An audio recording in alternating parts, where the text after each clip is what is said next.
get hold of this and everybody can listen to this. So please try your possible best. Obia enya na so so obetra so obehye ede amaye se na ebe ya unya so benya bi ahwe ede amase bebre. Nti na ye behwe bibi o Daniel chapter 2. Daniel chapter 2. Eye Daniel enwoma no etie mienu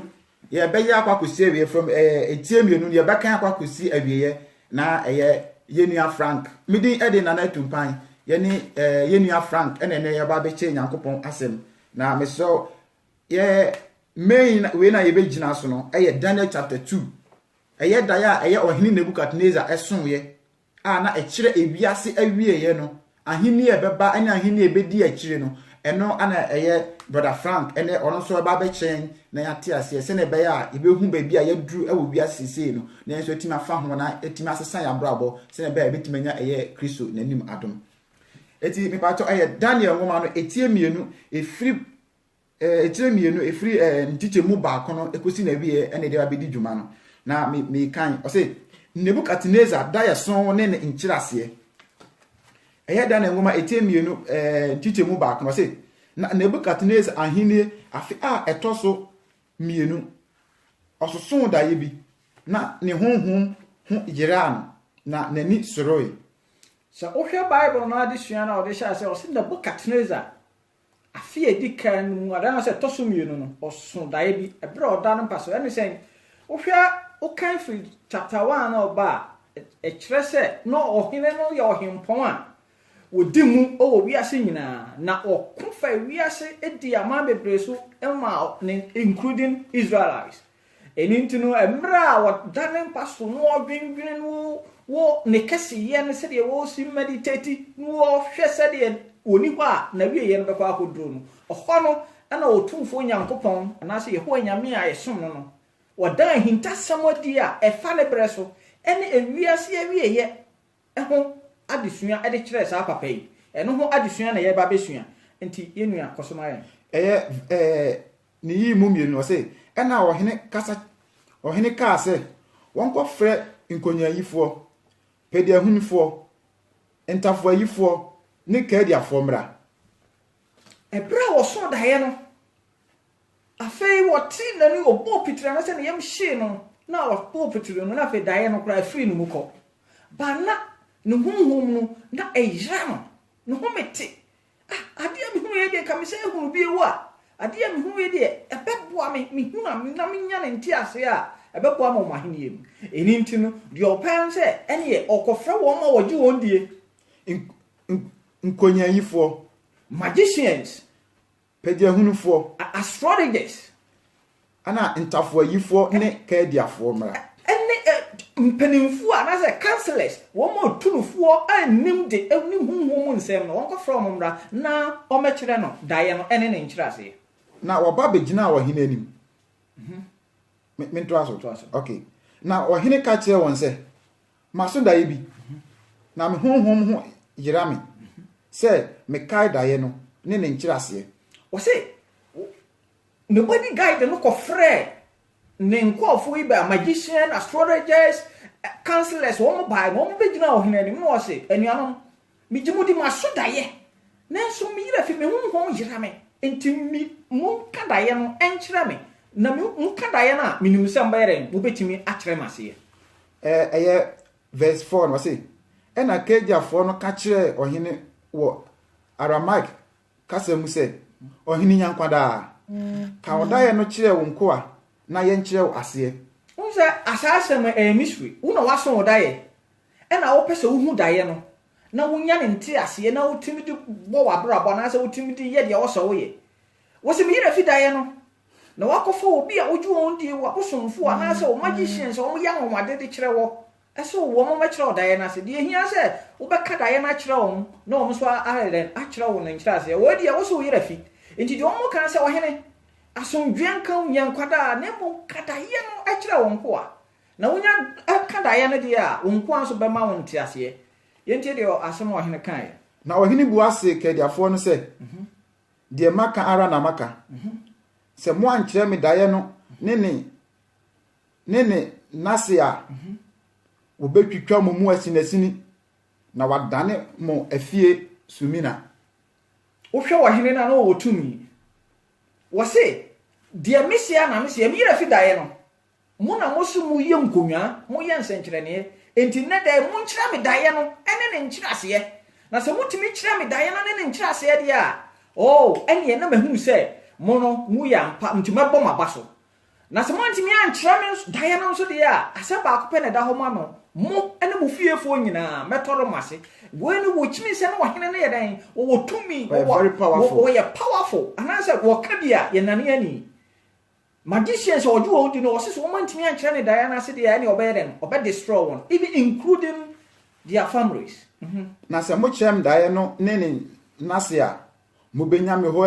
akyede ayeye de ne anidie kese enti mo kyerem dae no ne nase ene da ha no so mutumi bɔ modin a kyerɛ ne dae no aka ne nkyerɛ ase kyerɛ on de a ene bibi biara o hia wɔ na henium bia na obeden obedi ba ma won ni nti de o so kan e wo bo abio se ma ohene enka dae no nkyerɛ ase ne me so me redi bi ma se wo bo abio se ma ohene enka dae no nkyerɛ ase ne nkoa enkyerɛ ne nkoa ma me ba okay ma ohene enka dae no enkyerɛ ne nkoa na wakyerɛ ase wo se na yesere obi o wodi a wi nim so wotumi wo ka wo nane ani ne yesere wada sɛ mo wodi wodi ka dae ne kyerɛ nkoa sɛ me so dae hu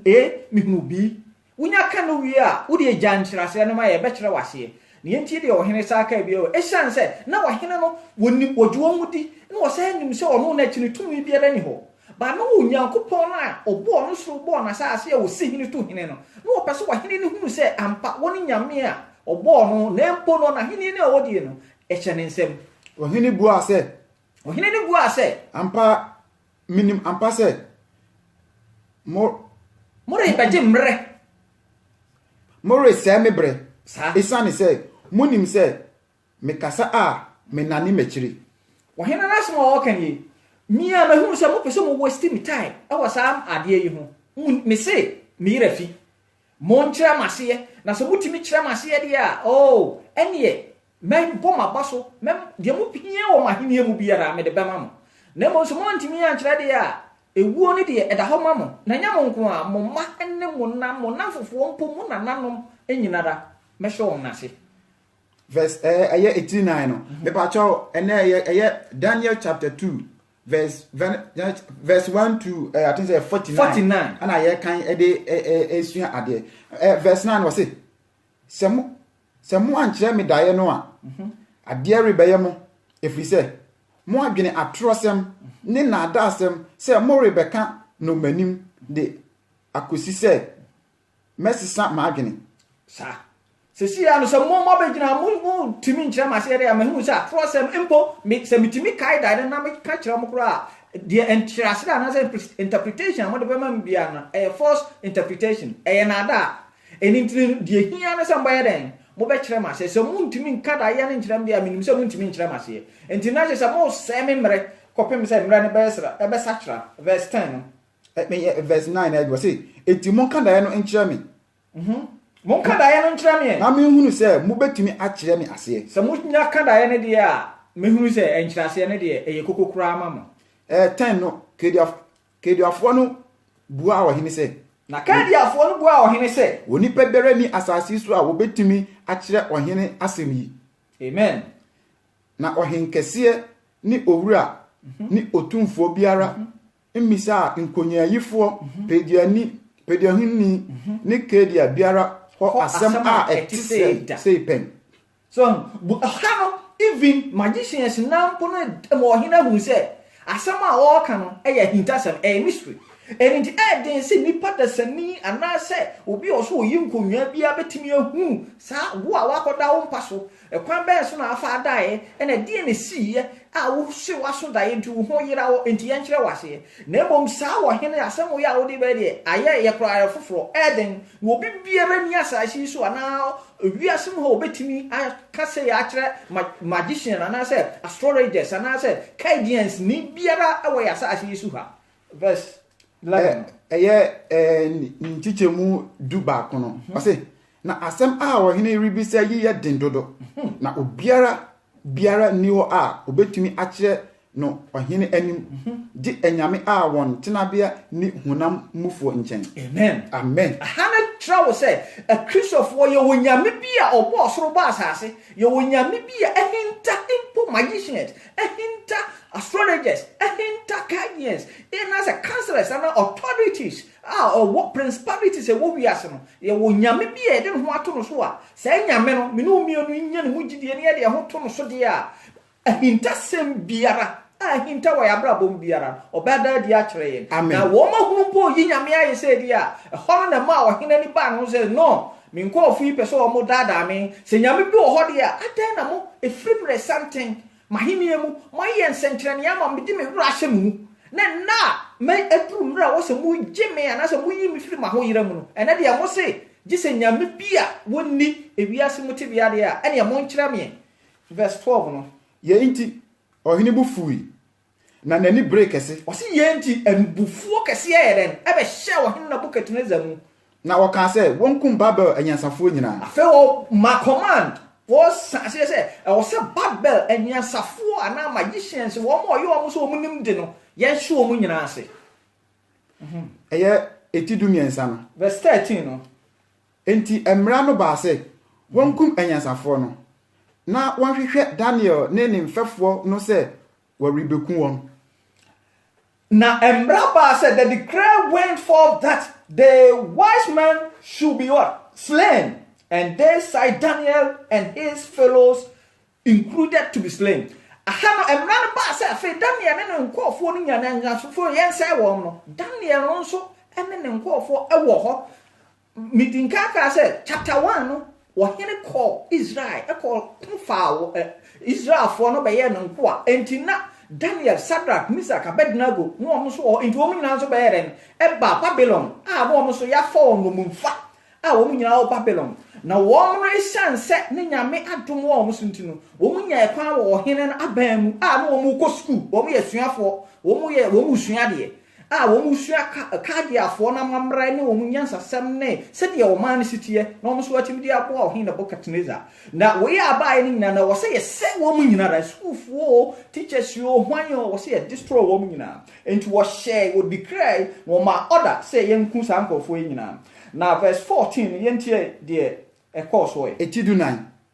Ena Daniel de kasapa ni nyansapa ni ɔhene safo Ariok a ofiri sɛ wɔrekokum Babel ayansafo no kasa. Ha say ade was a Christopher esua bibi wa ha say. Eduru ba bi na say duru situations bi mu a na. Ɔwɔ sɛ ye hu nyansa ɛne de wa ye nyame ɛnam na sɛm kronkron so akyerɛkyerɛ ye de fa so kasa ɛda ɛmamuaye ba. Ɔsɛ ha na Daniel de kasapa kasaboko ɛne ɔhen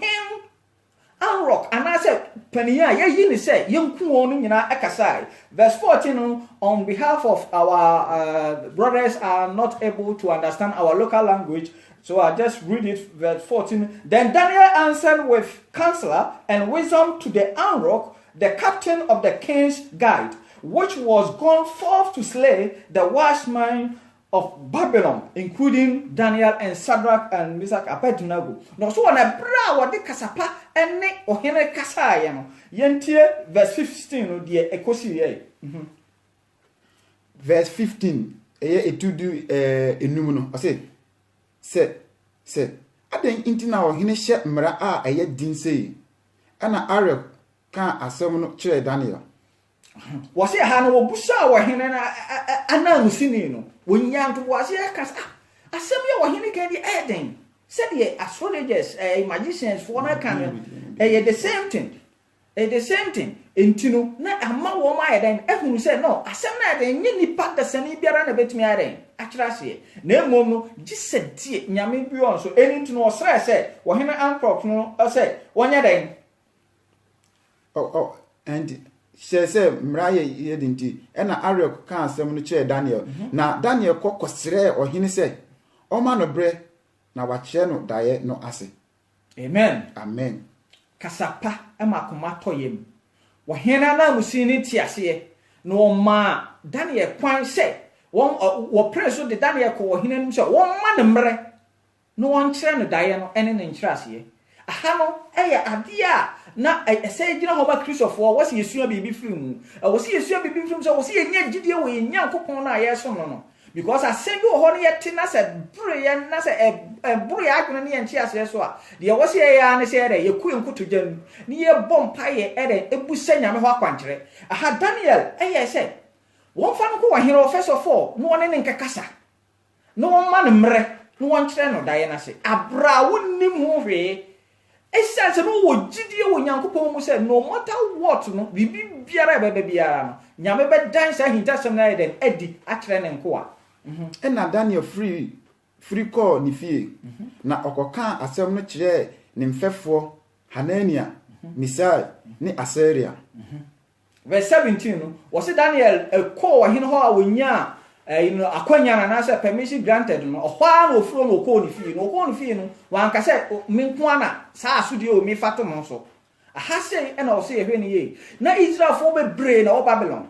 na empanimfo adifo asofo enom ne even empanimfo a wonyame mu bebree na wɔ Babylon enso no Daniel an call ni fie no wanko osofo bia hɔ wanko adifo bia hɔ wɔkɔ ne mfɛfo no group na wo fi so wɔn mo bompa ya ɛyɛ adwuma wɔn mo bompa ya nyame tie no ɛna wɔkɔ hɔ kaka kyerɛ wɔn sɛ anuanom sei na aba ɛni nti mu miɛnsra sorosoro Nyankopɔn na yɛ den yɛn to aso verse 18 no verse 18 sɛ wɔn srɛ ɔsoro Nyankopɔn hɔ mobrohuni ahintasɛm no ho wɔn srɛ wo Nyankopɔn hɔ mobrohu ɛwɔ saa ahintasɛm a ɔhene ne ka no ɛsiane sɛ Nyame nkutoo ɛna betumi ayi saa ahintasɛm na de yɛ den akyerɛ saa nkɔfo yi ama wɔn ayɛ den atimi akaka ahomuayɛ akyerɛ wɔhen no na wanku Daniel ne fɛfoɔ anka Babel anyansafo a ɛsiane sɛ saa asɛm na aba no yɛku wɔn de yɛbɛku wɔn nyinaa ka ho because wɔn yɛ suafoɔ ahase no na wo se esua ne ma bebree enipa bɛn na ya na wo kan wasam kyerɛ no so wo ha na sɛ wo amane bi ma na situation bi mu a wan kasa bro wadwene no nti ase so a wan hɔ ɛna ya wo kɔ ne nkyɛn ɛne na akɔka akyerɛ no sɛ wo mmoa wo mpae bu ma na sɛ wo kɔ busa bi nkyɛn ana sɛ wo kɔ odifo bi hɔ wo de woro bi ahyɛ sofo bi mu a wo fi sɛ ɔno nko na obetumi aboa wo ama name sɛ si akisoso na kɔyɛ sɛ gise wunyame enipa nko a eno amma so ma bebre so ere dada yen kasa asofo no bi asofo nyo asofo ne bi ye nanso wan ni ana ho ansua Nyame asɛm a bebre so be ma wa den wo figidi ama ne no wo se sa anuanu mi eka bo mu wo mo bɔ mpaye awo verse 18 no verse 19 okay ɛna wogi ahintasɛm no kyerɛ Daniel anadwo anisuade hunu mu ɛna Daniel hyira ɔsoro Nyankopɔn amen wose bra anuanu yɛ baako ha se no sa kyerɛ Kristofo sɛ enkaba mu the unity si yenya nkaba mu ne yesi yebisa bibi biara ɛwɔ nya yɛsorosoro Nyankopɔn hɔ a wose wɔn fa nkame no ɔbɛdaadi akyerɛ yɛ no ana sɛ ɔbɛyɛ mu ayama no wose bra anuanu kaba bi adwene ko hyɛ mu bɔ mpae no Nyame dan etset mu pɔ ana ahintasɛm ana ahinta tete wɔ hene na adi akyerɛ na koa Daniel na Daniel te ye no ɛde na Daniel yɛ mekan 19 bi no mato aso ɔse ɛna Daniel yi ahintasɛm no kyerɛ ɛna woyi ahintasɛm no kyerɛ Daniel anadwo anisuade hunu mu ɛna Daniel hyira ɔsoro Nyankopɔn Daniel ka sɛ nhyira nka Onyankopɔn din daadaa sɛ nyansa ne tumi ɔno na ɛwɔ no ɔno minto aso na to aso 21 ɔse ɔno na ɔsakyira bre ono na osachira bre nina otu ahene na wosi ahene oma enyansafo nyansa na oma won a woni nhunumu nimde amen wo se aha no Daniel nya Diana na se nyame dan adi kire na pe de edi kan o de aseda ma ososo Nyankopɔn minu mienu emre dodo se ne nyame ye bibi ma ya na ye de na ye yie ne na aseda ma no esan se ye de ye ni aseda be mawrade no ni ye ko difo ho ni ye ko osofo ho eye nanso no abra nyame ye ma ya na wo yenku todwanim ni yemfa na aseda ne na ye yie nya de na ema no ansana yama obi obeno hu biate enti Daniel nya sa anihu ade susu na ape na wo hira osoroso Nyankopɔn na odi na seda ma no ansana impo wo contact ere ne nkofo ni nyanda ahwe na wo ji nyame aye ampanyam hu na to hene wo na asesa wiem wo na asesa mre na wo da hinta semadi ekire wakoa don't forget say na Daniel no mo yankoa o abo Babylon na so wo to mo krom wo yankoa omu ye slaves na kwanya bi na nyama so omu mfa nsua de na sa arutoi ana sa amane yi koto won hwe be se won ti nyame da di kire won ape na ode ayeye ni aseda ma nyame verse 22 22 no oyi de emudo ne de ahinta adi oyi de ade emudo eburu adwene ne ntiase so no wasa yi de ahinta di se de Ecclesiastes chapter 12 verse 14 no o se papa oboni odi ehinte smart kra no o so Nyankopon eden beba atemuda verse 12 so onim de ewo esun mu na ha ne no na ete amen ete verse 23 wo meja no Nyankopon na medawo ase wayi wo mi yi wo aye sorry na mkan dem 23 no say wo meja no Nyankopon na medawo ase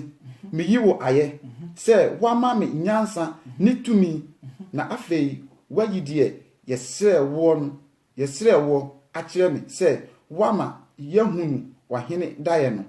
wo se ahase ne ba ayeyie na no wo dan na dia enti mra wo dan nyame ase dai ni na ayeyie ne no bibia ma no wie no verse 24 no say 24 enu nti Daniel ko Ariok wo hene ayi no se onkum Babel anyansafo no afei wo di nyame ase dama no enti nipa wo gina wo muntam medieta no ana ase de wo hene ayi no se onkum Babylon Babel anyansafo ni nyina no ko ni nchen ekeka se wo hen okoko ka kire no se Babel anyansafo no enkuwon Babel anyansafo mensa won fa me ko ohene anim na men kire no ase no daye no ene ne ntrase 25 ena Ariok ye intem de Daniel ko ohene anim ehyan se asem na bae no obi biara ye ne ho obi biara ya se abase sisi ye nya ma order se yemku won eni ntine nipa wonum ho hwe ade no won kire wase no wantimi ana so won ka daye no kire no anya so yemku no enti so obi betimi aye ama sa nkofo nyina nyankwade a wo se sa wo hina na msi no eye ntem o hareso ade Daniel ko wo hina ni ehyan se waje sa ewuo ni nyina to no ho so se obetimi akira se ehyan se so wantimi ankira enka hu se Daniel kwa no bayeren obese no na okachire no se so okachire no se mahunu Juda atukofo no mu berema bi a obekire ohene daye no ase okoya na ohene wo so ohene mahunu Juda atukofo no ma yekofa wo mo nkwade wo mo baaye no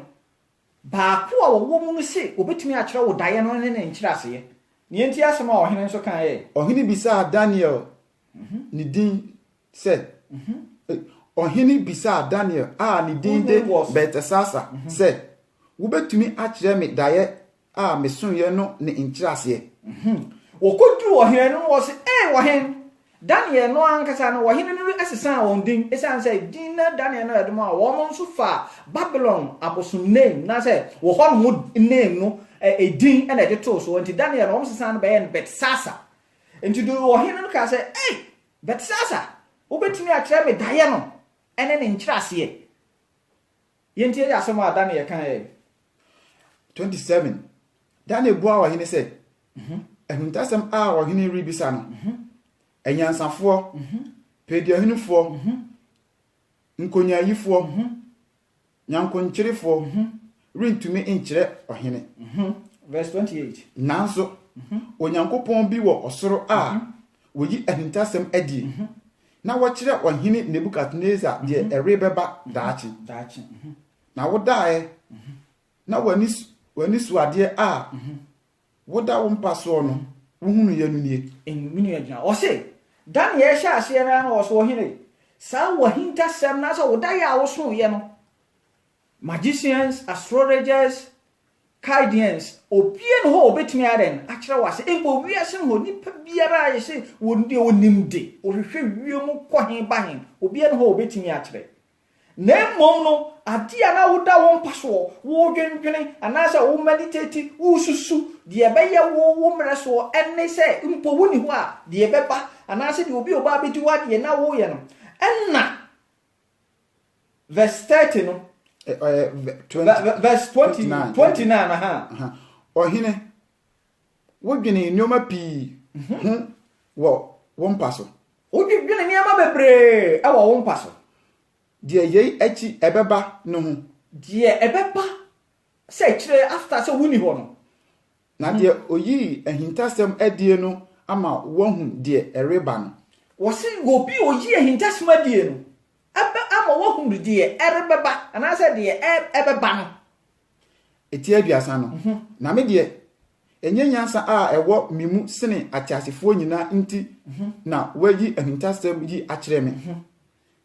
na de ebeye na wakire ohene nkyirase no na wohunu wakoma mu nsusuye no nti eni nti no da de hase no o si esua bibi kakra o Daniel hase pa se ni pada sani wo hempon pa fa se o be jo he na se bia ha hene esi wonya daye bia na se ni baba bi yare o medie mekwa akosa ne nyame ama wadom akire wakwankire daye mu se fakoye se ne nipa no beto no even how you boast yourself no kra no it will be extraordinary but Daniel anye sa wo se no sedie nyankopon na obo no so bo wi ase pesa wo wo hene wo hu sedie na wo a wo da pass wo susu imbo na Daniel kra nim se wo hene da pass wo susu ba osusu nyame ma ne hu sa anti Daniel yi nyame ekire first Hannes agidi for wo se ye hye ma bi nso ebre nyame aye bibi wo ya bra bomu no eye ya da o se ye din ka di nyame aye ye ma no anase ye din ka yi nyame ne kire first ansa na se ye present ye ho se ye na ye tim ye bostu ye ho wo sa de no ho ana ma membrem kakra ho oko adifo ni bia eye prophet one makobi dia ba mechiao adifo ni bia eye prophet one adifo ni bi no bra mesan yare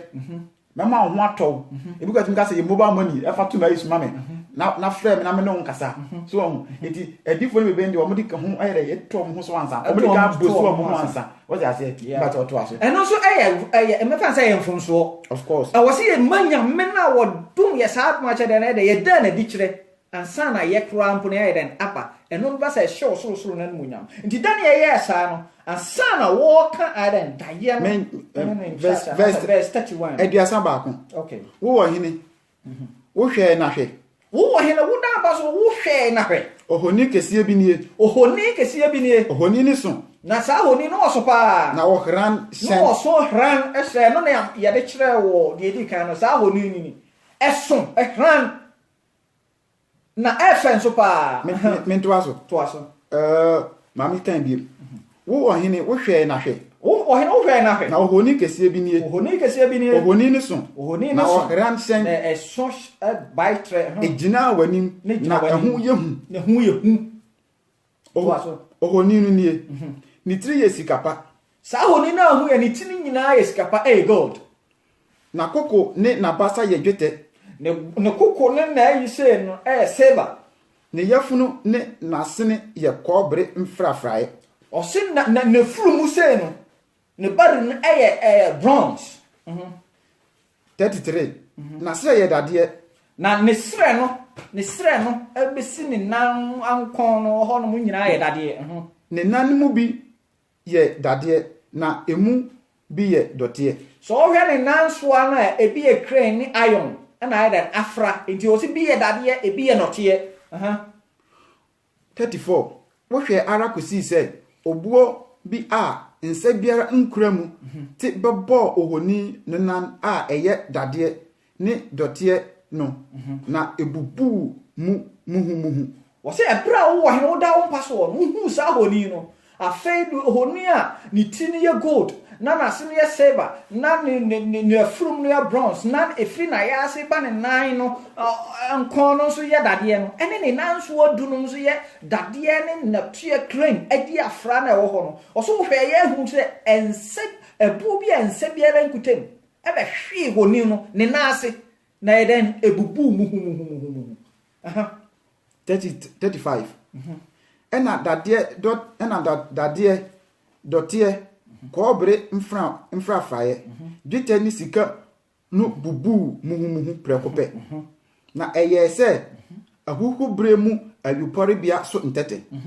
na mframa sesa kɔɛ na wɔn hunu wɔn baabiara bio na ɔboɔ a ɛbɔɔ ohoni no yɛ bepɔ kɛseɛ na ɛyɛ asase nyinaa so ma amen. Sa honi sika honi ne dadeɛ ne nɔteɛ adeɛ afra ne ade ne nyinaa no wɔso wɔn ho hwi sɛ ɛboa ɛnsa bia nkutem bɔbɔ ne naase na bubu muhu no afei deɛ ɛha sɛ mframa bi yɛrɛ ɛbɔ hwete asase nyinaa akyi ɛso na ɛboa na ɛnsa bia nkutem no ɛbɛyɛ kakra na fe fa asase nyinaa so tos woyɛ anigi sɛm woyɛ nkwanse hyɛm na anenkyasɛm no a yɛ ɛbɛba na kyerɛ sɛ saa ɛboɔ no ɛne yɛn akristofoɔ yɛ nidasoɔ ɛboɔ no ɛna yɛde yɛ ho twere no a yɛwɔ daa nkwa ɛboɔ no ɛne me no mienu ɛni nti yɛpere yɛ ho anɔpa nummerɛ ɛsɔre kɔ sɔre da na sɛ yɛsue nyame asɛm sɛ yɛbɔbɔ abrabɔ a ɛtene na saa ɛboɔ no ama yɛn nso yɛ den yɛtumi anya baabi atwere verse 36 no daeɛ no nie na yɛbɛka ne nkyerɛaseɛ nso akyerɛ wɔ hene afei wɔka narrative story no picture wɔ hene hu sɛ mpa wo wadre wo mpasoɔ na de nyame dan na de kyerɛ wɔ nie no afei yɛbɛkyerɛ ɔmenim sɛ yɛwo anaasɛ saa time no menim sɛ wɔ hene bɔketɛ sɛ brɛ wɔka daeɛ na wɔka afei na koma ne ne honam nyinaa yɛ adwodwoe afei wɔba fam abufu ahyɛ ne mu afei ne ho ɔyera no nyinaa no wɔsesan ɛbɛdane nipa foforɔ koraa nti adesua no nkwa wee bɛhu sɛ ampa wɔsesan totally na afei no ɔyɛ adeɛ nwasoɔ bi a ɛbɛkyerɛ sɛ mene omienu yɛ Nyankopɔn no a yɛsom no sɛ tumi no so no gyidie no kura mu a no matter what I say yɛ slaves ɛwɔ busua mu yɛ slave wɔ man mu yɛ slave baby biara no ne kania no bɛdi ɛnum kan ne yɛbɛyɛ nkunumdefo amen Daniel etimienu ne ntikyemu ɛyɛ aduasa ɛyɛ nson Daniel etimienu ntikyemu aduasa nson ana me bɛkan yi wo ɔhene wo yɛ ahene mu hene wo hene ne nkyerɛsɛ na ɛba no wo hene wo yɛ ɔhene a ahene mu hene ɔhene a wo tumi ɔhene a wo ka bia yansesa no ɔsoro Nyankopɔn de ahenie tumi ahoɔden ne animonyam ama wo saa tumi a wo ne nyina ɛyɛ ɔsoro Nyankopɔn de ɔbɔ no so bɔ na asase no ama ɔde ahyɛ wo nsa na bɛbɛrɛ a nipa ma bɛbi biara nipa ma wura mu mmoa ne ewie mu no ma teɛ ne ewie mu bɛbi bia akra atea enkwa wɔ mu wɔ biara no wo ɔhene wudi so wɔde ahyɛ wo nsa na wɔde adi na wode adi wɔn nyinaa so wo ne sikatire no afei saa gold na wohunu saa hyɛn no saa etire yɛ wa ha yi ɛyɛ Nebukadnezar na henie no mu saa time no ɛyɛ Babylon representing the gold no representing the Babylon but so be bebe ne kakra ɔno ne sikatire no ɛyɛ Nebukadnezar no ntini ɔno nyame de ewiem enipa baabi biara akra tiasefo wɔ biara no nyame de ahyɛ saa wɔ hene Nebukadnezar nsa ɛwɔ that time no ɛwɔ Babylonian Empire ɔno na conquer 121 province ɔno na wodi so yɛntoa so ɛyɛ 39 verse 39 na wachi na ahenie foforɔ bɛsɔre a enuru wodie no wa woyɛ tire no woyɛ gold no a ɛyɛ Babylon ahenie na wodi so no ɛno no ɛhyɛ aseɛ wɔ 612 to 539 BC was it ɛno no BC ya no akyerem before Christ before Christ so before beba so ntino be say before Christ okay thank you brother Kwame before Christ 612 to 539 BC before Christ ntino na wo hini wo ye wo hina wo tumi anyame de ya show nsa na wo enu achi no ahini afufro be beren ebeba me toaso mai na ekyire no ahenie foforo besore a enuru wodie no ne ahenie a etoso miensa foforo a eye kobre mfrafae a ebedi asase nyina so verse na 14 was say na ahenie a etoso 9 no be ye den se dade to boase ahinia if after the gold no ahinia beba no ye silver yeah. silver no representing Medo-Persia no so eba wuro ana so ba obenya atumi no 539 to 301 BC. Yeah. 539 to 331 BC. Ansana Yesu beba. Yeah, before Christ. Yeah, before Christ. Enti honor chino eno no bronze silver no. Enti Nebuchadnezzar free ho no gold o ahenie no call from no. Nyame de ma ahenie fufuro. Na sa ahenie na Medo and Persia amamienu ena beka hia mu okonka Babylon. Enti ma sa akro no amanfo mienu no enyina be di Babylon so from that time of 539 to 331 BC before Christ. Verse 40. Na ahine a etoso na no ana waka. Yeah, no ahine etoso na verse 40. Verse 40. Na ahine a etoso na no beye dade. Anyway, verse 39. 39. Yeah, verse 39. 39 na wachi na ahine fufuro pesori a enru wodie no. Ni ahine a etoso miensa fufuro a eye kobere infrafraye a ebedi asase nyina so. Gold ahine na Babylon Nebuchadnezzar and Medo-Persia and also about silver. Then watching they all bronze no to representing Greece that we common known the popular as Alexander the Great. Only the youngest president was that time Obedi Ade. It was 23 years or so. And now one also after the silver no one the grow empire no from that time na Greece ene won mo ayehu sesi ni nyina no ono so beginning wono na henie no 331 to 168 BC and Alexander the Great ono so be den obewuro ewo ewiase nyina ono so ekuta tumi pa ono so ye strong and I say enu gina ho ma bronze representing Greece empire. Okay, 40 no. Verse 40. Daniel chapter 2 verse 40. Daniel chapter 2 verse 40. Na ahine a etoso na no beye den sedade. Ha say no o kire say ahine a etoso na no. Eno so beye strong because say you see him that ye sifa na say iron. Say the iron city here no enye easy to break it. Enti sa ahine no so na eden pa. Na sa ahine no etoso na no so no representing Rome. Eno so no by starting ebedi ade 168 BC to AD 476. AD 476. Ena yawo yade nkwa Yesu Kristo. AD 476. Into this kingdom no sa Roman Empire no and I say Roman ahiniye no so bedi ade from the 168 BC to AD 476. Birth of Christ. Verse 41 na metwaso plus menye said ye wuhunu nanne nanso a emu da bi 40 mebo yeah na ahine a etoso na no beye din said ade na said ye dade bubu na eyam ade a eboso nyina no said ye dade si ye din netimi say bibia no sa ara na ahine a etoso na no bebobo ahine a edi kan no nyina sa ahiniye na etoso na eba ye na de ye Roman Empire no na ho odene enti Bible say ebubu ahiniye ni nyina bra wonase wobi obaba bia no da Nebuchadnezzar de Medo-Persia mo ba ye hu say wo ma konka wo ma faso enti no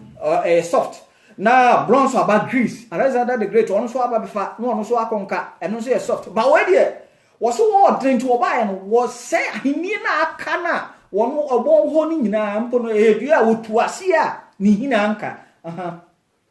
41 verse 41 na said ye wuhunu nan ne nanso a emu bi ye odwonfo dotie a na emu bi ye dade no ebeye ahini a emu apapai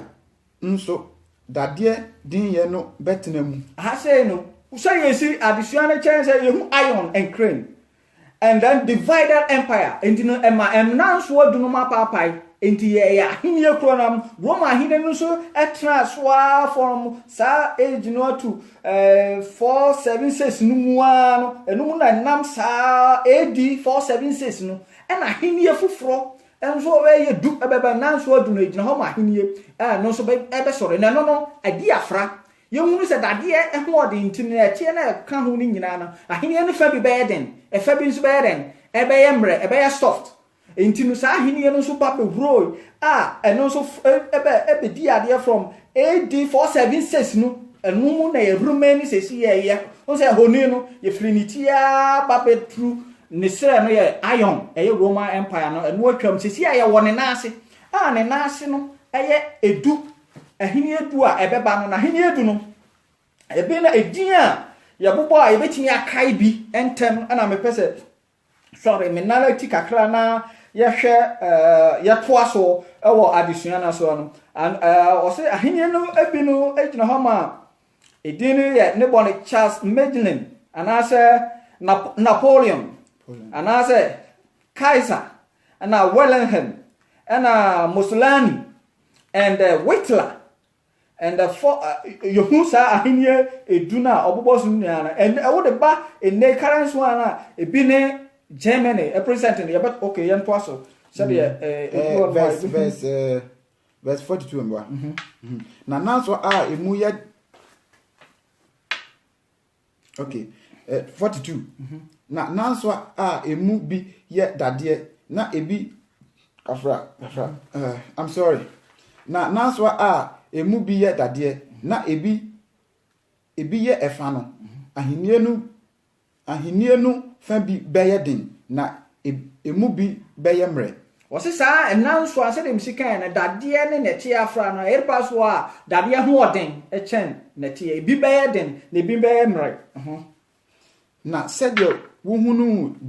dotie se afrafra dade no nipa no bedi afra won asefo mu na ore femfam won ho ore be femfam won ho ore femfam won ho said dade version se dade nya dotie mu afra no afra ye no and version 43 sorry said ye nipa no be ye se ye pe enkabo mu enti o se ye mingle ye frafra ye be war ye ho ye be say said ye de asomdue beba said ye nka o mam ye be nya asomdue nanso e san said dade den ewo mu ntini sa ne amani nyina be koso ye be frafra ye be wu frafra nanso ye dane a sa nkabo mu na enti mba because dade ho odin che de dotie ana san hye ye a ekoso no ebi ho odin che bi enti yes pass wa enyina enti nye den enhodo verse 44 na ahemfo no na numu no wasoro Nyankopon bema ahenie a wɔrensɛ no da na wɔrenyai na ahenie ma ɔman foforo bi so na ebe bubu ahenie ahodo no nyinaa ama no asa wɔse ahase na ɛno de ebegyina daa amen ahase ni asomdwe nsɛm a ɛwɔ ma akristofo no bɔhyɛ a yɛni da so wo ho ntine se usua Daniel chapter 2 say ya no na me ehunu se state ana se ehunu te bia ewiase yekom wo se no achi no Nyankopon be ma hinnie a wonfa ma obi biara wonfa mani padasani biara na sa hinnie na nkasa no eye yen awurade Yesu so hinnie a eye bo na ense biara nkutamu na bebo hinni no ana ase ebubu no muhu fa asase nyina so no eno na ebe ya hinnie a ebe everlasting kingdom a ewo ho ma me no omio ne ntina no omio no ye prese ebe re ebe nya sa hinnie no eren ebi akro eye 45 eno nti said ye wuhunu se obo a nsa anka tifri sorry ma menkan bi eno nti said ye wuhunu se obo a nsa anka tifri bepo no ho na ebebubu dade kobre mfrafrae efa dwete ni sika ne no muhu no saa ara na Onyankopon kese no akire ohene de daachi ebeba na daye no wom na ne nkyerɛaseɛ yɛ nokorɛ. Amen. Amen. I say no na ma ohu wo hena no wo dan ba bi a wo dwene no nyame yi daache wo soro ahenie hu even to me e beba be fa be konka wiase ahenie atremodena asemu ma no so extra wo hen na Nebukadnezar bra na wo dan mpa so o so da ye no from ni no ne bre ne so a be pem bra ye no bra di kristo beba enti wo ka kire ne se da ya usun ya ohunu ye no e wom so ho yira wo de na mo da ya ne ye de eye no pro e wom na etwase etwase eba esansa ama ewiase tumifu anya medi tumi ehya wonsa se ko wo mfa enwo ewiase no ho ba no wo de enieden ne enitan etai nyamema nti wo se nyame de na henie na eden ebefa asase nyina enti wani ani da so ho ma me ne omienu eni nti ye sori anopa awianumre ekwa Sunday enti se yakwa Sunday na se no aji ye se jai se ye penyame fufuro bi adi na chidi a ene enka hu se na henie na eba no na henie na eba no eba sa da na se enka ho ahenie na eba no ene na ye na ya excuse your ho iron Ephraim verse 40 aye ahane ye tama ohine Nebukadnezar ebo Daniel abaso no verse Diana wachira no Diana ene ne nkyerase ene ne bibia den awie eninti na mepe current one countries a yes stronger you know home say yesua Daniel adesua kono ye bedru ontine bi ho no a en pese ye be rush because emreba mo a eno be kire ne yehunu ne ya refer to Daniel chapter 2 no because Daniel chapter 2 no ene revelation no usua prophecies na ema wuhunu ewiase te bia yewom ene abrabo a wo so obo ene anamo wo so otu na ohunu se wo mfa ho ntu nipa so na so mfa ho ntu ye leaders a wo mu di anim so wo ye sofo so wo ye mampani so wo ye hwan na mo wo be focus wo adwen se de wo so betimi apo ho modin biara na saa henie na ebeba no nso wanya mu akọ eno ene okristo ni bia abotae eni nti no mre koso na yesu ya no ye behunu dia kana na se entiase a wosi nya awo ye kristo so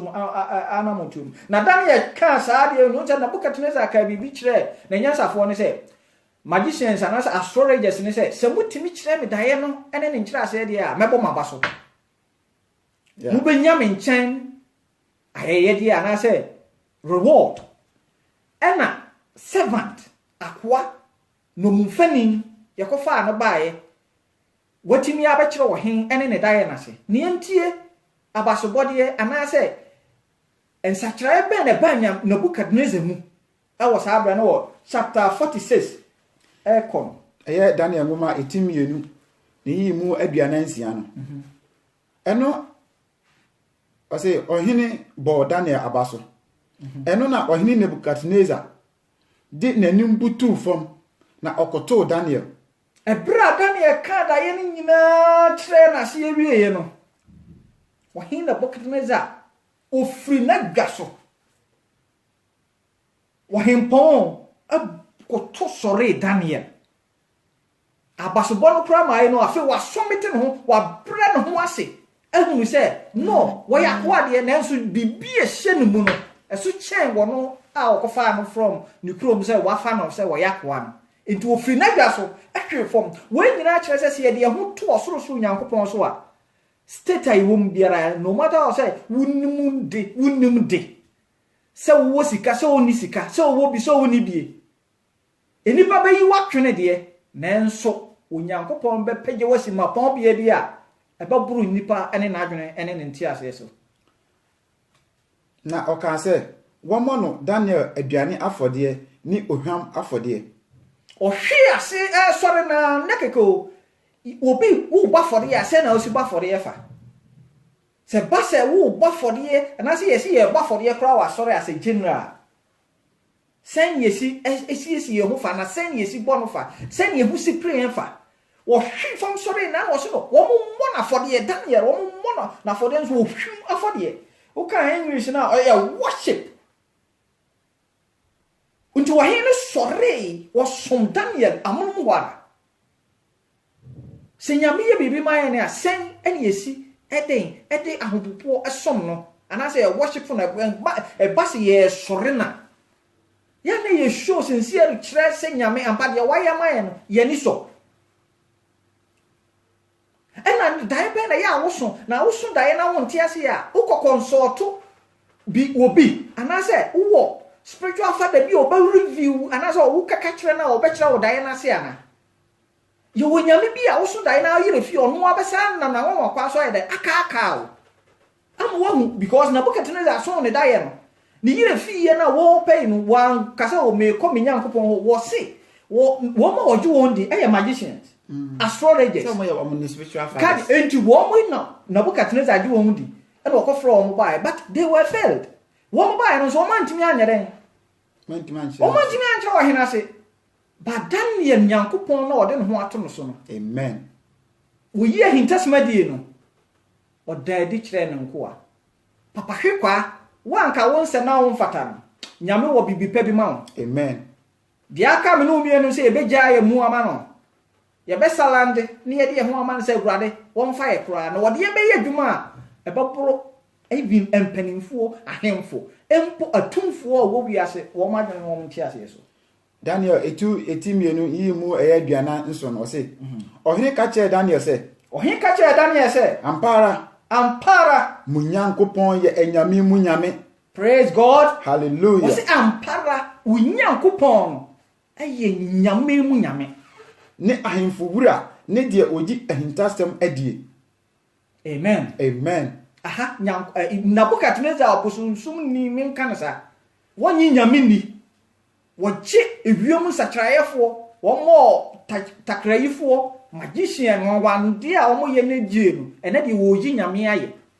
o praise nyame munyame ye the truthful God boy ena nyame pese me no mienu ye den ye da na di kire wiase wo se yankaka sempa no ne ade ni nyina eye esuban a ye bedadi ewo afoforo mu amani pa hu se ampa ye Kristofo eno no nyame no munyame den edadi so wo desu bampa di ekire opponent a wonim so ye Kristoni a ono wankasa yi nyankopon aye. Amen. Nyame tesro a na ye yie ni enigi aye den ahye ne mu ma eni ntinu apaso biara wo so wode ma wode be ma afa nipa hu a na they were shocked so wo na nyame ayosa. Amen. Amen. So watumi ayi saa ahintasem yi adie watumi ayi review secret and hidden a mystery akire nko a ana wahene 48 ana wahene ye Daniel kese ose ho no wo bona baso esanse wo promise ninkofo no Daniel bai wan promise no but na sa promise no yeden e wo ho wo declare eda ho nti Daniel ye say na wo so ye Daniel den kese wo ye Daniel kese na oma no ayeye de akese bebre no man niema uncountable na oma no di Babel asase nyina so tumi ne Babel enyasafo nyina so afedi ne mamu na wo no ahemfo wo ho counselors ho magicians ho Daniel na ye head Daniel and the duo mu nyina so se Nabukadnezar ni ho a Daniel na wo even wa mo plan wa somete no wa bow down wa hwe my story Daniel it you say Daniel became a king a ruler na mfa kakra kan ho he ade ba kwa meti ase ni se nyame sirawa nyame sirawa akọ o ya akwa enso ohenpon a wo som no obekoto asore se wo he Daniel ya akwa Daniel was a slave. Yeah. But yet, a whole king. A year 121 a year states. 121 states. A whole a year or hineno. Or no echo to Daniel. Sana yankopon ye na ade. And no ma be a nipa and cherish no. Mimi no me be a yens and a yan fata. Ya po ye da bola so no me be a nipa kwa envelu no. Nyame bema bebedu be gina no. Enipa kesefo na bekoto na me tie evangelist akwase ewa wose atam so na ma soldiers mpanimfo abam mpanimfo etimi hunu no ma gina o maka o petro timi di o mati nyina o commanders o mutimi gina no ma kono hono no ma komakoto wose man of God bompaye mame no aka se men koto me Yakobon kwa na se koto no amana sorry no bompaye de e di amana ono ano asema wo kan wo say emedu mre bi evangelist akose ba wo say edu mre bi no na eye circle enua bi so na no oda enua bi so na no oda o di empesa wo ti asen se nyame nhira wa menua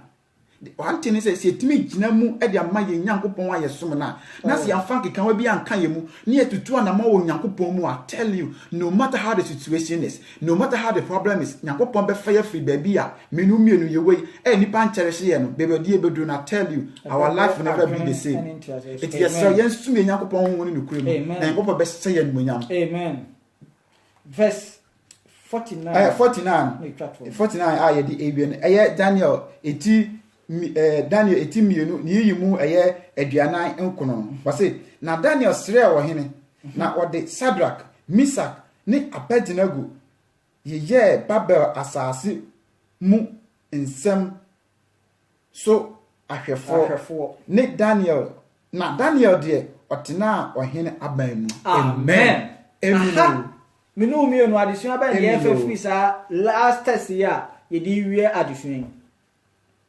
mu mayenye selfish asane ba Daniel ka kire ne nafofo oben no a ofi so no mo sre nyame a ogya no betimi aiden aso akabomu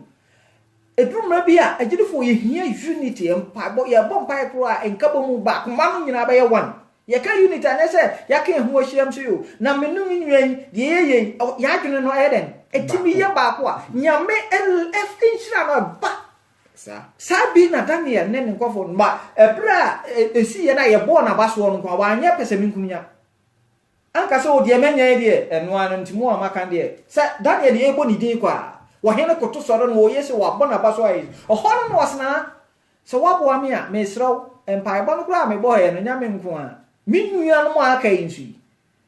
dibia wa ma menya no ma wombi amen enti ahai mino mienu pa ntinke betimi akase wo mo no so yenye den yenhira wo mu bi anase ye mo dibia wo kan dibia na ode mo say the Daniel request of the king and he says Shadrach Meshach and Abednego over the affairs of the province of Babylon ye dibi to two ambassadors and ye statue wo mo dibia esombo but hey mino mienu wonu yakra nyakrata wo obi manso ye ya ho wo yo wonu ye ko pa bi no wo wanya binti no wono so de ensai na nka wona wanya sa privilege wo kwame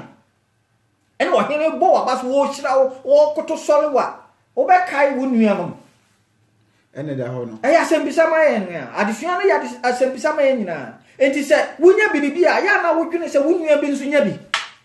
wonya duane bi ti na kom de wonu ya wo kai se menua wo wakontuom ti wono nso nya bi ana sabi obi nya krata na ode na ho ode kra koye no eno kra no wo ya abon twede se mame kakakra me de example me ya nkrata same problem na me free nipa bi bo amane no sa o sika sa o fun so ene se a o sisire no I felt say as a like odi me ho fel so what I say yeah me feel it like ni ba no dey odi me ho fel so what I say enu ati no me san so ka tell ni pa fufu bi ba ko no so me ka tell no so action since we see by no say like as on care what I say because enya ne side what I say but me can say me achel so any pa ko na me ka ma so me kire no na ono ekonya sa we no ma me feel o mi mu no say pa ko no see am no ka say ono so fa the same thing mu but God being so good no God being so good me I'm okay but say any pa ko dey me ekwa me fa so me fa mu no ba ko so o fa mu sa pepepe. So what I say, Papa, me say, empire me say, boy, catch yanko pon say, me say yanko say, on can one one. Now onya. So what I say, but truly, I'm not here to lie. Me take so from them. Me catch yanko pon say, yanko pon to man from say me family be no money nya. No who said there. Situation is it. So what I say, I also but me control. Me kai. But that time na me dey me nyame. But in kane na dey an kebi an kama nkasa. What I say. Eno ntina ka me ba but ni nyina mu no. So de wode Daniel adesua yi kire se na me bo ma me kana na fatu house Daniel adesua no ka ho no ma se wo kan 17 na wo say en na Daniel free call ni fie na okoka asem no kire ne mfefo Hanania ene Misaya ne Asaria tio 18 wo say se wonsre osoro nyankopon ho moborohunu ahuntasem no ho na wankum Daniel ne mfefo anka baba yansafo no ho na se Daniel ko kache ni nuanom ama mo bompae sa enti no se Daniel ko na ko bompae se o kache nkofo bi se Daniel ayeyi a e dey na se oye so kai wo enti to aso enti na me ka se ahane ya de suama e se nyame boy no de yesi baabi a o se ye kai yenchi ya na se kai nuanom wo mo nso no e wo the same tibia na se wo mo wo process bi mu a e o se nya even wa ho den ni usikenti because woni bi na mo wo mpaye se obi kura yare no enyo na ayare de but obetimi asra wo sorso nyame ho mmobrohu se nyame nsan yare enyi ni mfiri sa tibia no na wono nso ntimi nya hoɔden won nya dwuma na ne nsanko na no se ne nsanko na no won nsako anu mesu nsako anu a ne ye hia me ye bɔ mpaye a bɛyɛren be nante Daniel yakɔfrɛ ne nua no ɔman kwa wo mse ɔbɔbɔ nyame bɛyɛ de nanso ye se ba akɔfoɔ ensa ntimi nkata nyame ni ya na me bawo ogidi ni ade ba kwan se ogidi ni bia hu se ye on paibo obu ono ma enye individual prayer me pa cho sa obni papa ka se odni papa ka se odi ama oman no ni papa ko ntimi ni mo oman so oman no betu mpom a ye ma oman ye nyina so atase nkofukuo bebre ni nyina ya bom na ye sufre nyankopon nyankopon se oman na de anu omo ho but say ni man engusu nye body ni papa ko ka se rade media ma me man no ni oman ye nu ye ho o ta se ni se mpa we bu ono kwampo na Daniel no wonim se bibi se ni ye oman na de sa eye ono ne nam from ho ebe kire wo mo enni nkofo bi mo so mo kan mo na se nkofo na ye ba be ku mo ne nkofo a mo do so enti ye se ye congregation prayers and I said nkofo kokompae enti na Daniel kan wo mo nyina bo mo se ene sa na tie dia ye nyina ye nhia na ye mo mpae nse mo brohun free nyankopon wo ye hunta se medi eche no nyankopon so no otimi ade nyina ye no wan nyina ni ma hunta wo mo onam na adom ni na humo bro so ma wo mo mpae bo no otimi eye hunta se me edi echere wo mo amen enti ne se ade America nyina no se agidifo ya de sua ye nyina ye sua obi anya perfect enfonso de wo ye ho adam na nane ye wo to boni mu enum ne ye nyina ko nanso no ebra ye hunu akenka na se ye timitie asem firi obi ho ne de asam ne ba ye mfamu de ye ne mfantu anamon de esi nyina bible mu asem bia no esipen eye entoto asoa bepem se ye Awurade Yesu so baba enintina nyame dan sa hintasem na di kire o hin na Nebukadnezar one ne penso no ma ne hunu na firi ho kɔ no de ebesi na chi nyinara enti wo koi no wo wonim de da kyeren ebesi ni wachi enti wiase a ye woni wiase aheni a edi so no nyina se ayi nyina ni state a ye wo honini na ase na honini na ase no nso enanso adu na akabom enanso adu no adu na akabom na example na agonia no representing English and I said Great Britain yehunu ne yehunu se de wo to me city ena de etoso ya France no anasa Frank eno so no jehoma French ye ne ni tu ye ni nyina na wo ye ha ye nyina nim bebre toto aso ye nim na Armenia sano so representing Germany ni nyina so wo ho ye nim se ye this countries wo msi powerful but ebi emre ena wo to aso ko a wo sama se Lombards no eno si gina homa Italy anasa Italians yehunu se ebi edin ebi emre ebi kasama fana ebi sanete eya state nyame pese wiase yehu nti yehu se wenum nyina wo ho no awo se menu mienu ye de tu etrim se eniyama ekoso wo wiase nyina na nyame dan di wo Daniel chapter 2 ejina homa Yesu Kristo ma ye etoso mienu ahini a wo de bra menu mienu se agidifo ye ne agi Yesu di no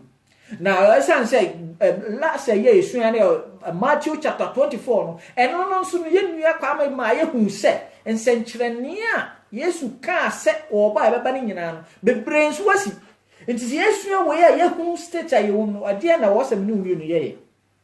ye wo se ya nse ye begya ye ho ne ya gye Nyankopɔn na di ne ya so ne ba Yesu so no se ono nko ne agenkwa ne yetimi adi nyame asem so se the revelation kan na no na bema no mienu no na hinie no so ba no se bo ochino minu mienu so nya yeraba ne yebenya nkwa nyame nhira so mayen dia me pese ohwe nya ne se we ene Nebukadnezar de no na ye ba ya ba be dru ase ha ase no ene ye divided nations no yeah America Australia, Germany, Great Britain,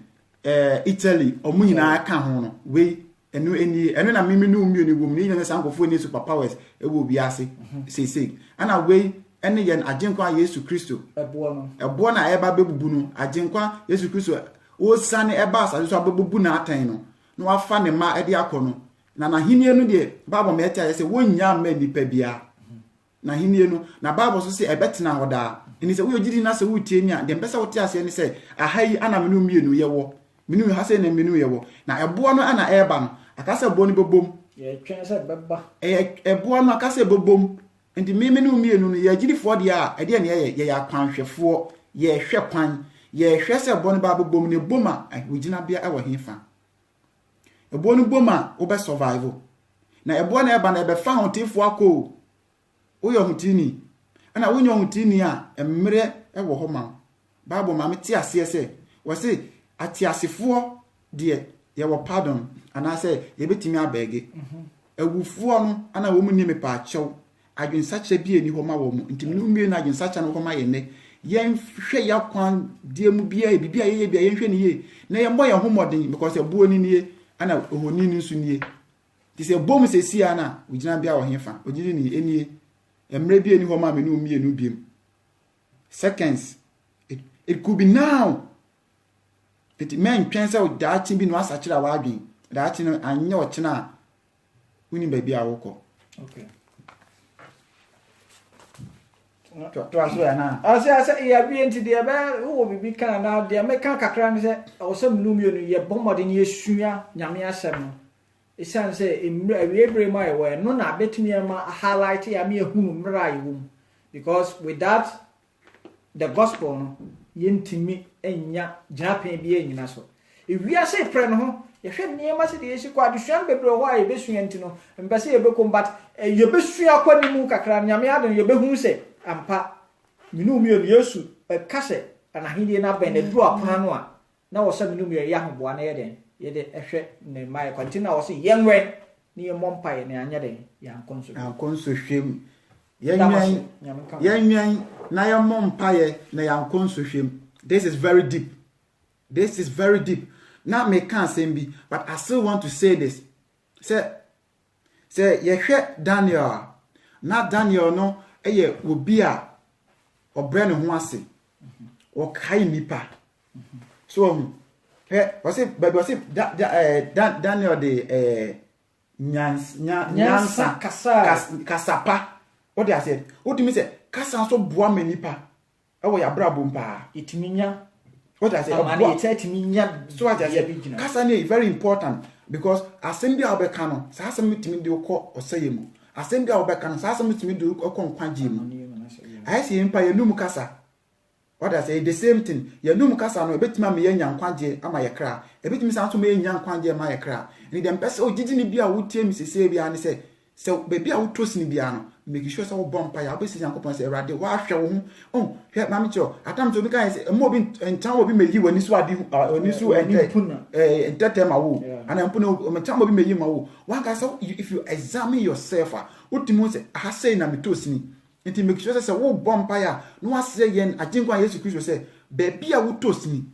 Francis upon good evening bebi a wotosi ni bebi a no ma enkoye ma no se nyankopon se ho no won hyewden bebi otumi se aha de enya mame no se nyankopon because nyankopon wa se wo kan eye Matthew 7:7 na wa se mumisa obema mumbom obehinu mo eti se wo bebi a wotosi ni wan ka nyankopon se erade ha na metosi na erade se sa na tie pa san ka yemisa de a ene ka yemienu no ka mnu menu nke enya hwe ka ye ho na ka nyankopon ba pagan be sin ko heaven eti na ye se ye itutu anamon na ye tuo no ene ohu ye mobo so what I say akwai se wono ba wo fie na wo ba no ebi a ohia okọ school no ko ohia books ohia textbooks na wo ba na obetan no ayi sei minu bi no se okọ school ye nim se ye hia bibia ye ba ye mame na pon baby so ebi a hia textbook ebi a mock fee ebi a exam fee and no maybe what I say obebisa cause one misa nyankopon de onim se ohia o but one misa no e say you are lazy na Bible say akwadwofo enko so ahene enu ni se wo ye didi na se wo ya kwadwo de anamontuo na ese otutu bibia yesa wo ye bia a betime atu anamon aduru oso ahene enu why they want to do because so when young kwanje dia forever and ever say mu wo betene mu da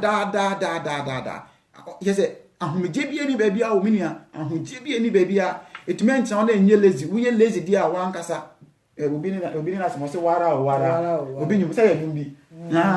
eti no ejiri ni dem ka cho say yenyere ye ho na yen ya famu die bia yenyere ye ho because emre bi ebeba sa emre no I tell you enye easy money pa they are working na ama die bia bo man say emeye mu ye ho abomfia so so the moment ye bobu ye ho abomfia no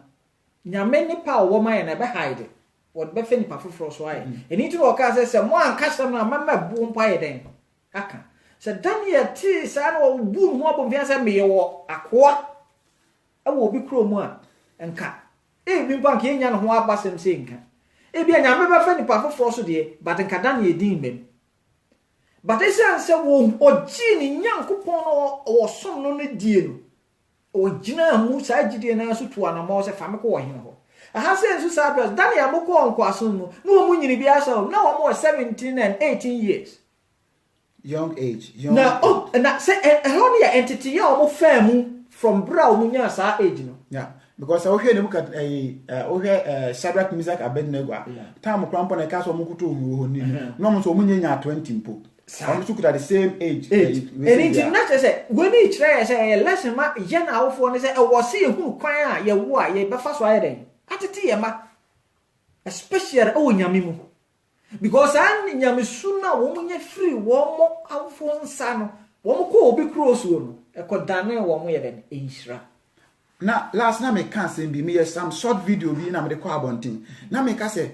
ye wo ye mana e bi be say ye ma ye doctor lawyers teachers, politicians, even president. But I tell about me who know abrabo mu ni say, sa no mo ina enfa nipa ewie ye enfa wie pa emma nipa.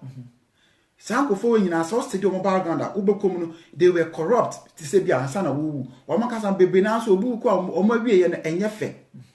But I tell about ni say, wo pesa wo ban eco school ano be lawyer. But ka hu ni say age no hwe ade ba ko ni pebe so hu ni say. Nyankopon bo wi ase no esi if you whether you believe or not, that is something that is real and it's reality and it's happening. You will be when you just a second was as so. You will be when you 2 seconds, will be when you a minute, will be when you 3 minutes, you will be when you an hour, will be in your hours, will be in your 1 day, will be in your 2 weeks, will be in your 4 weeks, will be in your a month, will be there a month, will be there a year. Obi de years, obi timi ya 3 years, obi timi ya 4 years. This how oba na wo say o tete no, so me ye lawyer no. Ka hu say oba no e bia the lifespan e was asisu na endoso. Obi oba no need there just 5 years. E bia oba no need there just 12 years. But wo de one thing at me sanso hu ni say, ye sanso the prosperity no e te kire ye ma. Be ye lawyer, I didn't be ye lawyer. E sika that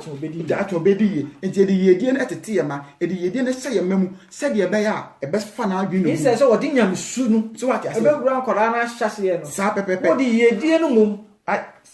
especially so ko Sunday school a wo ba ni Sunday school first Sunday school no a week no ko Sunday school ni ba akwa no nyame asem bia ni mu biem maame ana papa entimi nche ne ben so nche ne Nyankopon asem so eti akwan de nya ben say ni school de no homework obobo na mana ye obon pa mana homework but nyame asem obe che ne ba no na de ba no afa Nyankopon asem no no de aye ni bibia because ade ba kon America ne say so wo maame ana papa a wo hwe Obama ba di be 12 years na Obama wu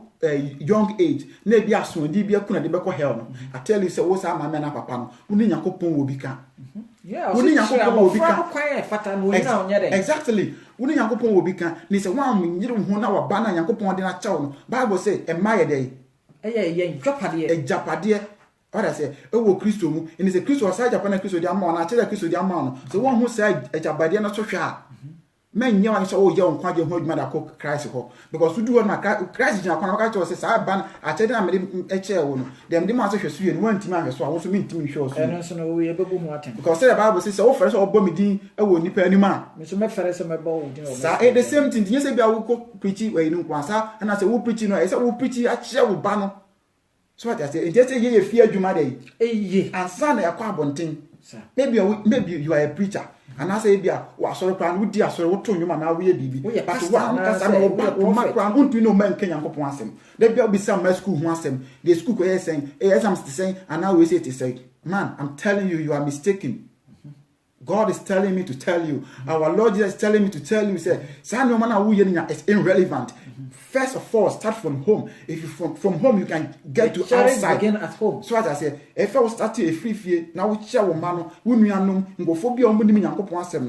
we move home, and now we be our see about so I Yanko Point. So we be now our man, or must or mom fat, or man to age, no someone to be man. I tell you, Yanko Point more attempt. And one wakano, or why they? Why you often? Why Jenna, why you are from me, dear? A duny Yakopon is out in Mobia. Dear man, and it's a show me. You know, more fear, no more to be more I, you know, as taking Yakopon 7, yeah, it's show me. So what can't say me to you to say, or the can't say because I bet mamma would die away, yeah, with the why you are from me, dear. Because ye nipa, say me can't say that show. And right, yes, to Christo. Or cocan is something our barney fear. Come our barney fear, or I saw them and I watch church. Or church out. Asema ni areas no wo ka say enye carpenter ni ba no woni enye we na ni nuane James no enye we na ni nuane John no na sa nim dia wo de ka say wonya sa nim dia no wo hefa na sa nim dia no ono ko fafri hefa we dey asem we dey nwanwa we dey no wo mfie dum no Dabi, that no when you cry, that no when you must bet 20 plus now 30 plus. Oh yeah, that must start in the young Casano. Now for 30 years no starting 30 years. That time or 30 plus in Sana Mecano. That time no more at that say Nen any penny me say wait there many na that here. Ebia wa me no ka say wunni say ebia minim kwame to pan say no tie. Oh minim say no tie. But maybe you don't know what is in me. Maybe tama na oni mi na me wa brabo bi ma oni se sa se na me tie that time bia na hu mi na hu se e bia wo pese wo kwa no kenya ko pon asem na afra se won me ni me mra sorry but say wo hu mi no wo mfrem se won me mra sorry bi wo be hu se me preach it means say plan bia na Yankopon wo ma me no plan bia na Jesus wo ma me no sa na plan na nyam ba mu sa na won so wo die wo ho wo die enyirai so for us wo tie ase no enkwanje wo ho ma so for us wo tie ase no in such a ho ma so for us wo tie ase no plan Yankopon wo ma no it's still pending. But one thing is that if only leave yourself to Christ, obeja opemu nyina de amano na de ese wuje bia adutu na mo Kristo mu no se wo ogidie no se wo nto ogidie ntwene de a Christ so yede onyaa. But se wo si utirase wo fere Christ no ho asem nko ade a last na me kana ha say obu ono ma wo ba na se pichi krampo na video obesha mammo for wo se bia wa hwe preaching no wo fere so obesha.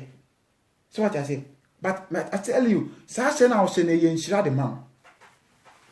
share the man because one very so be say Yankopon asem na ekon de bi asem me kan say obi e be ba be preach bia there is one person I will not say preaching no it goes for him onu nti Yankopon ma ye betena ha sa onu nti ni say wo wan share ma say Yankopon ama send ba kono we nya sa message na e be office wo de nya wo dia wo send ba kono nya sa message na Yankopon be be say free wo yes office bia is irrelevant and I say bia hu nya we dia there but I tell you yeah, said Ecclesiastes chapter 12 verse 14. Was it bibia? Aye bia de beba ho atemo bebem. It mean fi say Facebook de Yankopon format atemo. Facebook de wo ye bi of Facebook bia beba atemo. O de operate na fi na di matem but dem be so tia sense of de beba atemo. Ni say o the nude picture eto so na obi hu na sa ni ba bi sorry. O ko twa a picture beto so na say ni be ma hu no mo follow no mo like na fi say bia wo ya de mapa especially ye na ma bi na mo wa atinyam no. O mo twa na wa beto achi obi tumi ye na ho style bi na say enye sexy na attractive mema. Sa no mani nya ye bone e wo Yesu Kristo mu. Sa no mani nya wo de nkofo bebre e na ye ko hell. Ye o mebe bu ono ma o ma ko no aye dai e ben wo mu. O ma ko no wo he ye ndi se o mo hwe na wo twe wo ma in spiritual realm no. Ade bia nipa de focus e ko no. Ano na ye etwe wo e ko hye. Baby a wo nipa de ni focus wa dwe ni otusu ya bibia de ko no in spiritual realm ho na etwe wo ko hye e ko hye. Eni se bia nipa ko no ni de ye adwaman a in spiritual realm wo ana wa twe se nipa ko na akwa hye ho. Wo say nipa ko no why nipa ko ni di mo when nipa ko no say nipa ko ni bonsam enti bibia wo ye no Facebook no maybe a wo ye no especially waso wo de ko tie no maybe e ense wo de no Facebook wo be kan sem bi wo ho no ni nyina ba ba atemwo se wuni ma se me bo ko ye didi o de ye bia na be ba atemwo Ecclesiastes se wo so nyina wo de wo betima kan Ecclesiastes 4:14 verse 14 yeah wo betima kan wo ho no ete ye bibia all secret things bibia wo ye bia de wo kan wakoma mu nyina be ba atemu de se wuni ma ene de chase ne hu chase se wo besua so what I say one thing I like say your bana be pichi bia uni main topic no at times no that is the something that everybody want to know but see we are sa meka say a supplement nyankopɔ mu nkenka sa ba sa meka bi beti ase supplement no eye mfrofro wa ana de ka achie no eno so the message ba so what I say eno na di message ba eno na di no ma bi a ewo nipa what I say no like guide and I said bad by mu so what I say but what I say e di bibi ewo e di bibi epian say sa no we na wo ho a e so free ho obu o ma ne de ye e bi apese menkumia e bi anya atwom eno ma bi I said why no kan animu ma nyam sompa so what I say sankofo ni wo ho ono pese obi ahu se on de we good but wo ko ni mu a animu apro na kuma mu no ma bi wo ma akwai se gata achoki ewo 1000 years ewo ni mu se gata no se one monpa na ya jinkwan school so anti sa gata na egbo mu achoki sa 1000 years na egbo mu na pro e de wo kwa kwa underground e de wo ko se mu e de wo kwa amane bi ma wo beti wani na is too late for you. I tell you, wo beti wani no na is too late for you. Debi ameka me say wo nya odidi ni a enye masem. So especially so person obeti a enye masem. But me nua Kristo ni a wo didi ese ye na jinkwan Yesu Kristo ebe wu ma me no mienu na ne papa ne eye Nyankopon no. Sa ogidi ni we na me ne wo kasa. Wo sa ogidi ni we na pesa wo ti ase. It's never too late. Obie ni ho. He yen se kan boni bi a ye di che wa ba bianu ba wonum. Ye di boni ye di boni boni akese pa iniquities. So what I say iniquities boni akese e bi aboni no ko kwa boni e ka to kwa ba wonum boni sa boni wo ntimi ye but enu nyina ya ye bebre ya ye pa but nyame bi agye yen enti yes ne ho no madom yes ne ho no bible say onkoso anu onwo ayen. So what I say ye human to me find go heaven and no we can when human to me find go heaven what I say but when human be to me go hell because so we be ye ni nyina officer wo ye ibe na bibia hide wo mu sa dum bi ene humo bra bi an free ba bi ama de bi ase ye bone de wo di wani hwe ye bone de wo di wasum etie de bone brew. So what I say we be tie preaching na meanwhile the same preaching no so no what can you maybe wo akoma mu e de tie preacher no na san so de wo ko bone mu unim hongo kra ya fen pakuru mkasa because say unim bakwa say nipa o minim no ntino office bi enu anu no so what I say but because of say be unim ntino wa fe no ho na ade jeje but Nyankopon efa memenu mienu bi yan ya practice say no ye ne Nyankopon epe say okay ya eye tama Yesu ba asase no wo na ma no okopie Zacchaeus ni fie and say Zacchaeus yeah okopie ni fie and Zacchaeus later no Yesu got say enne na nkwanje aba fi na Yesu eba na no hu say Yesu din no Zacchaeus no so no wotia to ohwedi pa dom edi Yesu achi a oba no wodi agro a even obi kura beti etia no hu to oyentem se ne metum de ka kofe asendua na sa asendua na e wo direction baby e hona na Yesu fa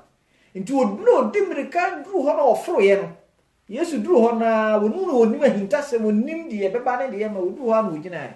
na osmasa en hawo hu modan nwin tumrika fu ufuru dua na apa hwe ya wopra udi esifom bra na nda ufie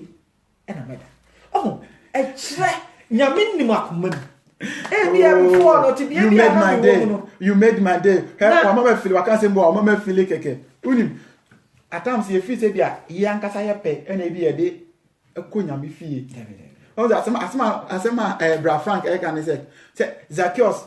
no pray no so pese ohu ajenkwa na keke tio na tama na Zacchaeus ye na anyi say o pese ohu ajenkwa na keke no to say na ajenkwa no na ono so ni de obenya say Zacchaeus fie no obeda amen so emra wo wadwen ana wo susu ye obibia eni say wo de say na wo pese wo ye no na ya jinkwa Yesu no wa plan afa ho dada enti okate Jeremiah said tama emba na we moja to da na yemu no na minimo wo amen God is good say ye jaye pemu nyina ani asum Nyankopon a ni amakeka obi ankema I tell you eni je onyame mu but ade ba kwa me say okache ni say ni nyina mu no onfa ho ni because there will be an attack for you spiritual and physical am for be attack you. If you want ben o on be attack you in spiritual eso san so yem paibofo na utu anama wo Kristo mu utu anama unji wa from de obese wo ye bia ese wo ye na wo ye mpaibọ for because one anya mpaibọ for o se from be san so attack bebre enioma bebre bi e bia na wo de obone na ndru ye de no ye de next sopa ye de bone na sopa ndinu o se from be so of san fa no aso san so de enya ye but e ye Nyankopon na dom Kristo na humo bro bi ntino wo nya ye na ye guso etutu anama na mi se emrepa mu no obey every sample twe bi amane hu bia mu spiritual attack ni normal physical attack ni obey every ni nyina mu ngotuma me agina wo nanim because adem be so what ase ni say Yesu krampo no also fa no ko so no hwe say 3 times more than also no okay at least 40 days so say bibi say we fasting 40 days after the 40 days no was so no 40 days so okay was so no hwe otun tio de Nyankopon anka so say fa no ko so no hwe 40 days for a month we am month okoso on hwe 40 days but emu akese no mo na we dey wo de e buy nyini nyina no wo de buy because no magu ono ma hwe so obi aye fasting 40 days na enso o se fo no san kwakoso na hwe enu na nche no Yesu san so nya eye physical attack and I say nipa attack abra Yesu na ma okosan sa obugbo ni na oda esubontino yare no wo san menya nipa ka che ne say had nti a wo se nipa we yare but Bible ma it say na sa obugbo ni no oda ho 38 good years and that time no papa ne sate ko da ho no abra ne enwo yaje nkwa no ana Yesu so start in ministry at the age of 30 sana Bible so me dia so and the same people kwa da ho no so many years kon say Yesu ba be start in ministry na ni na echi no na yen papa no ne boni o na yen na papa boni o but se na bia Nyankopon na nim onyam e be dead intra Nyankopon ne pama me no mienu enti yen kokoden kodru ba bi Nyankopon emma na hinie no Bible say na hinie no yen fa na hongo so ye fa na nibere so ni se wan konso hwe bi ma na ohu so be careful so you just na say won konso hwe ma won kwa amane ma be careful because that en so hwe ni amane na e wo ho man e siesie yen for special day I think the last 2 weeks or so na ye preach wa ya na ye kan sem fa Elijah ni Elisha so wo hwa emra na Elisha odi Elijah echi no tama omo etwa Jordan subontin no oyi ni mantle ana odi ball esuo ni mu ana esu subontin ye de emu paaye ana omo fa mu saa e ho no tama na Elisha ni Elijah omo efam no na ho ne ya desua de ma Elisha na tama okoe na wonya mantle no oba no ono so sua say ye mantle ni bom edi ono so eba no the first miracle ye no eye enoa it means bibia wo fam bia na Yakopon says you for special day await for us in the way judi ni am abamumbu kokodin ko wanim ko na bo Kristo mpaye na no matter how the situation is Yakopon beji wo fi baabi a wo no na do be si baabi afi na be ye ode kopim so be je wo kra free sat at for us na so abo na asad ma kodusua mu back bi on say we akwa pa hwete bia ya na wo very serious obstacles and me twa ho hia kra yes na so hwede Daniel ne emfa say Daniel ene ne mfafo ikura tibia na omu kwan ya nyame fa so eyi won pie Daniel kra de wo senya wo na bem ho tena ya adusua no to aso sa o ne fufu oba ya ono so no o man keep on because we be kind history na yen so ya de guide ni sa oyi we ni nyina ye abasam a ya twa to wa maye a yesua efeni pasitene no esa afa ye dache esa afa ye hunhun mu nyini eye bibi biara guide yen eni ntina sa nyame asem we no say so soro ni asase ntwemu a just a dot entimi delete enfri sa asem mu da enti die ekoso nyina na ebo ame no umienu na saa enu na maye hu sampa wo yinyame ti asefo amen meka asemba akon e de ache saa nkwasiafo no a omu esi omu nje babu ni omu ni Jesus ndi no buko wo wiase bia book we pe mane ha se meka ni book we pe ene ewo wiase a ni mfiti ase eye wiase na de bom mfiti ase na ne ending esanso ye wiase na wie ye ni mfiti ase book we pe ene book etisa na eno so ana kire mystery ewiase de ewiase we ebesasa kwa kodru na de san so etoso biom ni se wo hwe a Bible we emre bi ego wiase ai nipa ye de bo abrabo ye daily life wa dwuma mu ni sa no ma bia emre bi a wodi so bia no ewo we mu se wo se wunya ba kokora ewo ma ka kire mi ewo ni nyam but book bia ni wiase a sa no ma we nya benya ni bom book bia ni wiase a sa no ma wo benya ni nyina ibom book bia ni ho enti wa wo se wonye Bible nie no wo yokwasea Bible ne kan ne Nyankopon kwa no wa ye dey wo bu aten dada Nyankopon ne bu fokura san wo so me ka che mo se monye Bible ni ne ma de Yesu Kristo wadi no mo san ko fo Nyankopon bu fo wo mo so mo hwe ni ye na me nuan ma mo tie me mo bi na adaw mo bi nka bibia nkyerɛw mo bi nko ka che se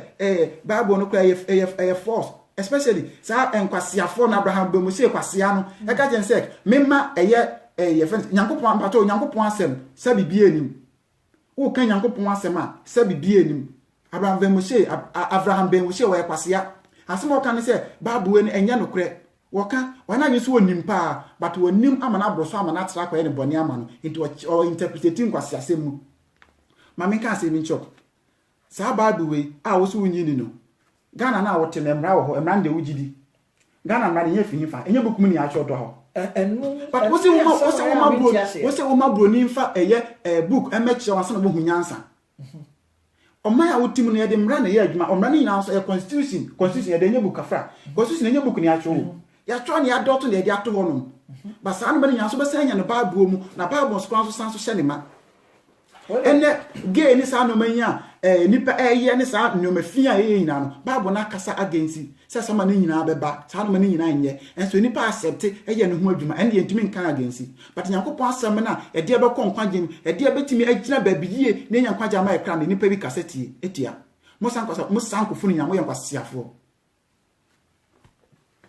Demakano Edamase this wasn't part of it but de nyam pese me ye na maye no enti wo no ma men doubt me men kan bibia wo mu because Bible ne kan wo se de wondi Nyankopon ya se obu nyame asem bia no kwasia se de Bible no kan na de ade a wo ka ba bia na ma adwene e ba so ye yi se constitution wiase nyina dro biara ye nya free 10 commandments no ses no anya memra nsem du a wo de ma ye no emu ses ebo nipa hoban eno na man biara so o man bi ewo biase bia ye akratias fo mu biara eno no de abroad constitution but enna na efenya me ho ne de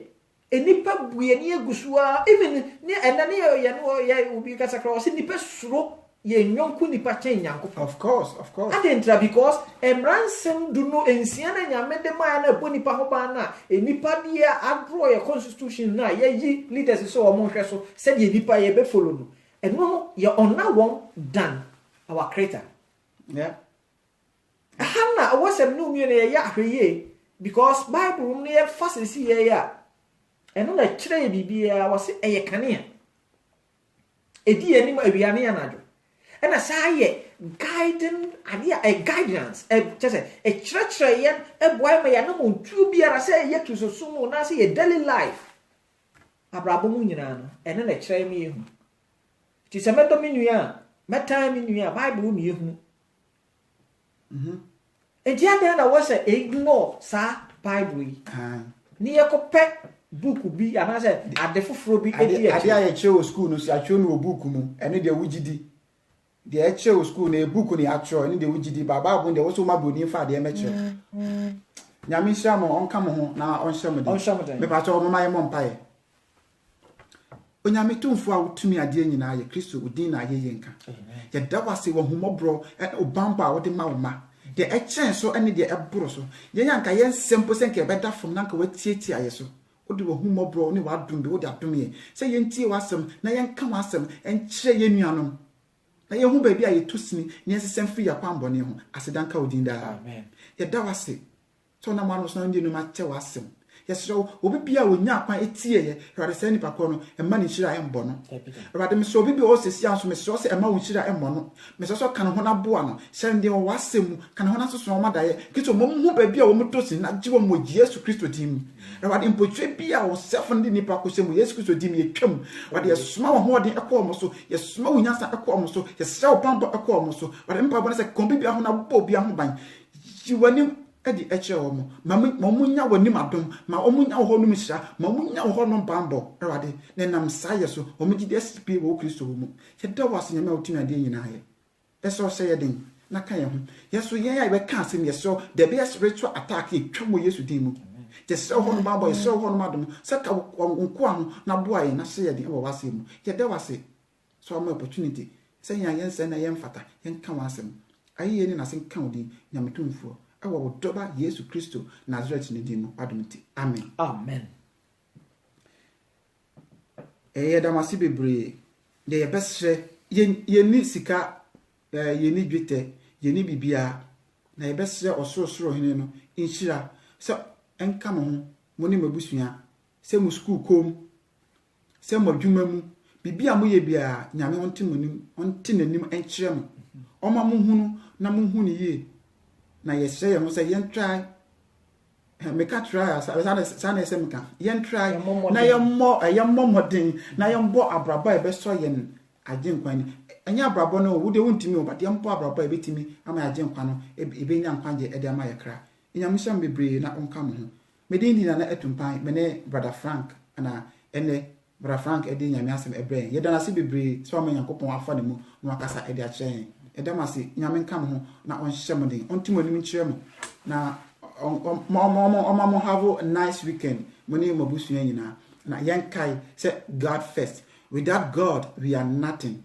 Yembe ye ho ase ema ye nuanom ema obi bia obeye me am di nipa